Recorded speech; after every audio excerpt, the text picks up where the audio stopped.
La Catedral de Sevilla y la Giralda son símbolos de la capital andaluza y patrimonios de la humanidad. En este video te voy a contar lo que necesitas saber antes de visitar dos de las joyas de esta ciudad. Si es tu primera vez acá y buscas información, trucos y consejos para planear tus viajes con mayor facilidad, empezá ahora por suscribirte y activar la campanita para no perderte de nada.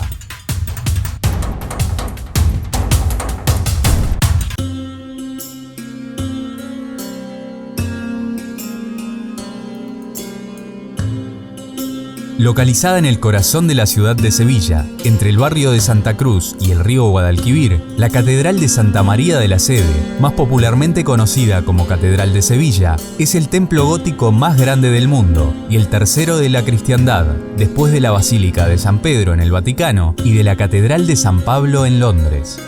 Se comenzó a edificar en 1401, encima de la antigua mezquita Aljama o Mezquita Mayor, destruida por los cristianos al reconquistar la ciudad, y desde entonces fue tomando la forma que hoy tiene, mezclando diferentes estilos arquitectónicos: románico, renacentista, mozárabe, aunque predomina su estilo gótico.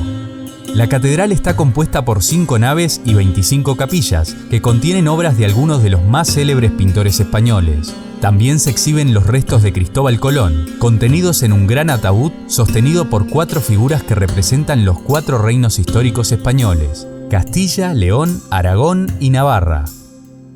La torre de la Catedral de Sevilla, la famosa Giralda, era el antiguo minarete de la mezquita, que después de la reconquista de la ciudad por parte de los cristianos, fue convertida en campanario, rematado por la escultura que representa el triunfo de la fe, que hoy se conoce popularmente como el Giraldillo.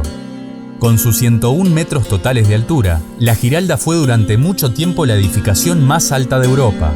Esa altura hace que desde allí tengas las mejores vistas y que la torre sea visible desde cualquier punto de la ciudad. Una buena referencia por si en algún momento te perdés y no sabes bien para dónde tenés que ir. El interior de la Giralda es muy sencillo, sin grandes adornos. La subida al campanario se hace a través de 35 rampas, lo suficientemente anchas como para permitir el paso de un caballo. Esta medida se tomó para facilitar la llegada a la cúspide del imán de la mezquita, el encargado de llamar a la oración durante el período árabe.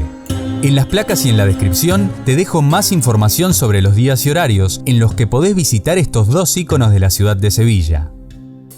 Muchas gracias por ver este video. Si te gustó, no olvides darle me gusta y compartirlo, que es la forma más fácil de apoyarme para seguir creando contenido. Si aún no sos parte de esta comunidad, te invito a suscribirte, porque se vendrán nuevos videos para intentar ayudarte a organizar tus futuros viajes.